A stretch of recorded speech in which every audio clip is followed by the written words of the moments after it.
1. Edwin Valero. Edwin Valero was born in Bolero Alto, Venezuela in 1981. From his earliest days, fighting seemed to be stitched into his DNA. He came from a poor background and carried a restless energy that often boiled over. Boxing gave him a path, a place to unleash all of that power and chaos inside him. From the moment he turned professional, he looked like a force of nature. Valero wasn't just winning fights, he was destroying opponents. He built a terrifying reputation by knocking out his first 18 opponents in the very first round. Southpaw stance, raw aggression, and punches that carried a thudding finality. He was unlike anyone else in the sport.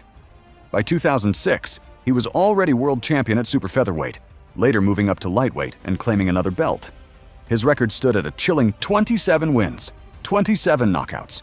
The numbers looked like fiction. Inside the ropes, Valero was magnetic.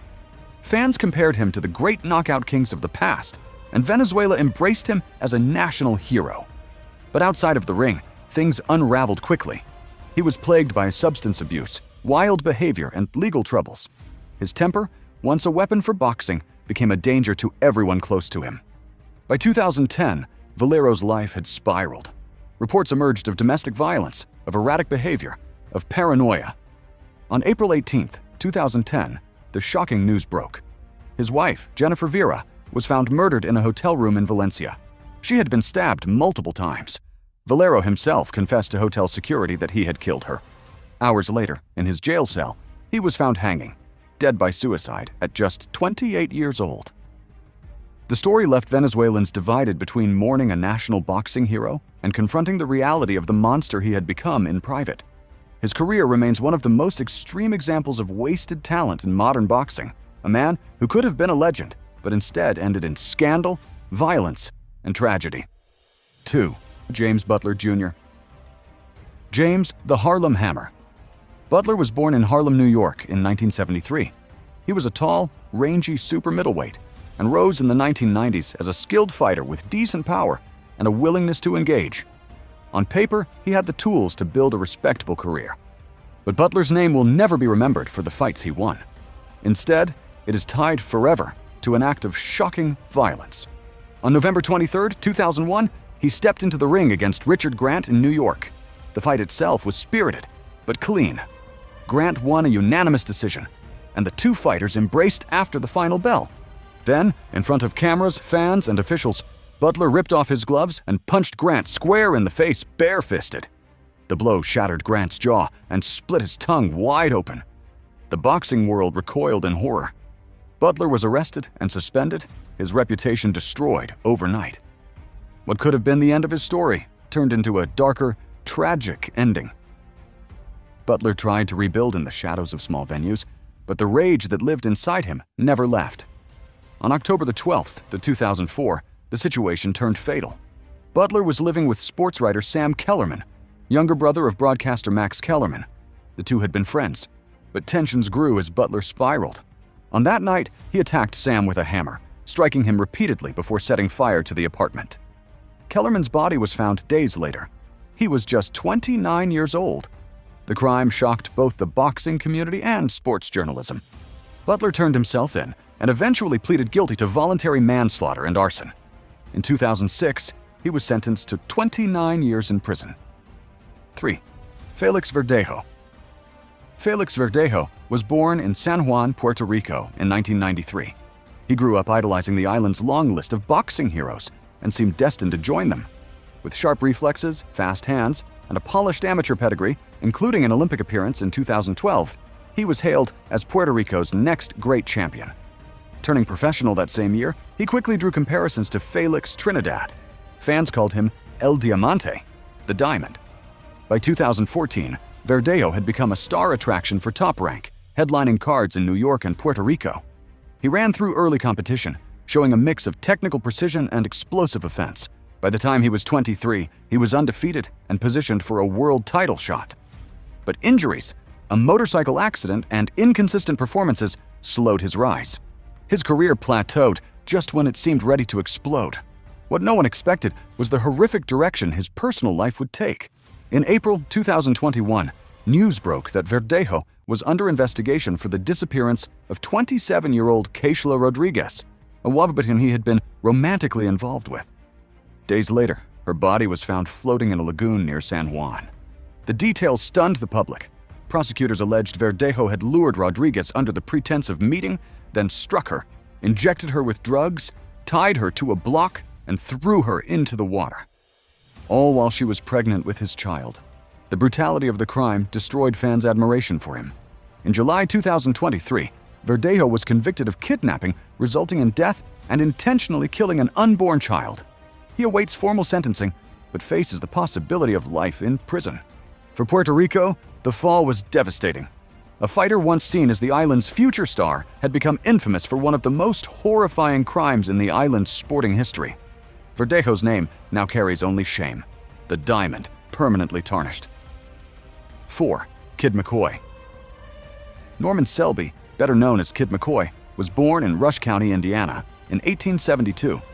He came up during the bare-knuckle era, when boxing was still carving its way toward legitimacy. McCoy was clever, fast, and deceptive inside the ring, pioneering techniques and fakes that baffled opponents. His tricky style and sharp wit made him a crowd favorite, and in 1896, he claimed the world middleweight title. McCoy was more than just a fighter. He was a showman. He cultivated a reputation as a ladies' man, a gambler, and a larger-than-life character who loved attention. But along with charm came recklessness. He married multiple times, often amid scandal, and built a reputation for being volatile outside the ring. By the 1920s, McCoy was past his fighting prime, but still chasing attention. On August 12, 1924, tragedy struck. He was living in Los Angeles with Teresa Morse, a wealthy divorcee, and his lover. Their relationship was stormy, marked by jealousy and violent arguments. That night, neighbors reported hearing shouting followed by gunshots. McCoy shot and killed Morse in their apartment. Instead of fleeing, McCoy went on a bizarre spree. He reportedly held up strangers, confessed his crime, and even attempted suicide before being arrested. At trial, he claimed the shooting had been accidental during a quarrel, but the evidence told a darker story. He was convicted of manslaughter and sentenced to 10 years in San Quentin. He served 7 before being paroled in 1932. After his release, McCoy drifted, working odd jobs and struggling to find stability. On April 18, 1940, in a Detroit hotel room, he ended his life with a gunshot. He left behind a note, weary from years of scandal and decline. McCoy's name still resonates in boxing lore, remembered both as a crafty fighter who left his mark on the sport and as a man whose turbulent personal life ended in violence. 5. Steve Hearon. Steve Hearon, known in the boxing world as John Davis Jr., was a fighter whose story veered into darkness, far away from the ring. Born in the United States, Hearon grew up as a natural athlete, showing early talent in boxing and pursuing a career as a middleweight. He wasn't the kind of boxer who reached the global spotlight, but he had enough skill and determination to turn professional.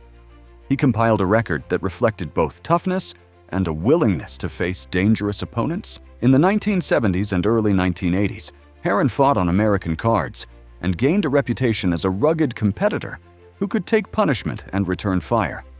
But outside the ropes, his life spiraled. Trouble with the law began to shadow him. His name surfaced not just in fight reports, but in police files. The man who had spent years training discipline into his fists eventually became known for violence of a far deadlier kind. Hearon, under his birth name John Davis Jr., was convicted of the murder of William Brownell, a crime that went far beyond any struggle inside the ring. Reports from the time painted the act as brutal, calculated, and irreversible. The conviction ended any hope of boxing redemption. Unlike fighters who fall from grace with drugs or debts, Hearon crossed a line that no promoter or fan could excuse. Murder transformed him from an athlete into a felon serving a long sentence. For Hearon, there would be no comeback, no second career as a trainer or commentator. The name John Davis Jr. is remembered not for championship belts, but for taking a human life. 6. Charlie "Devil" Green. Charlie Green was born in New York, where boxing gyms provided a path out of poverty for countless young men. Known in fight circles as Devil Green, he carried himself with the swagger of a street fighter and the hands of a legitimate pro. In the 1970s and early 1980s, Green worked his way through the ranks of New York boxing, fighting out of a city that produced both champions and cautionary tales. He had speed, confidence, and the kind of raw aggression that made him a fan favorite in smaller venues. But Green's nickname took on a darker meaning outside the ring. Harlem, where he spent much of his life, was scarred by crime, poverty, and violence during the early 1980s. Green was not just a visitor to those streets, he was part of them. In 1983, he was at the center of a violent incident that shocked even a city hardened by crime. During a dispute, Green pulled a gun and opened fire. The shooting left victims dead and others wounded, a scene of chaos that made headlines. Authorities quickly arrested him. The charges were grave: murder and attempted murder, with multiple lives torn apart by a single night's violence. The courts convicted him, and Green's career ended not in the ring, but in a courtroom. Whatever promise he had shown as a boxer vanished beneath the weight of a life sentence. 7. James Scott. Born in Newark, New Jersey, in 1947, Scott grew up during a turbulent era marked by poverty, racial tension, and the kind of violence that shaped his path from the beginning. For Scott, boxing was both escape and identity. He had the size, strength, and confidence that made him a natural, and by his late teens, he was already being noticed as a light heavyweight with promise. What separated Scott from many of his peers was his ability to thrive under pressure. He was durable, fearless, and carried the kind of toughness that seemed tailor-made for the gritty 1970s light heavyweight scene, one of boxing's most competitive divisions. By all accounts, he could have carved out a career on the big stage, yet his choices outside the ring sent him on a darker trajectory. Convicted of robbery in the mid-1970s, Scott was sent to Rahway State Prison in New Jersey. Instead of letting that end his ambitions, he trained obsessively inside the walls. His determination was so strong that he persuaded prison officials to allow professional fights to be staged there. Promoters, TV crews, and even ranked fighters walked into the facility to face him, and the bizarre spectacle turned Scott into a cult figure. Inmates cheered from the bleachers while cameras broadcast his bouts to the outside world. Against all odds, Scott built a legitimate career from behind bars. He defeated several top 10 contenders while wearing prison blues, proving his ability was no gimmick. Commentators marveled at how sharp and disciplined he looked, and many believed that if he had been free, he could have fought for a world championship. For a brief time, he was the sport's strangest celebrity,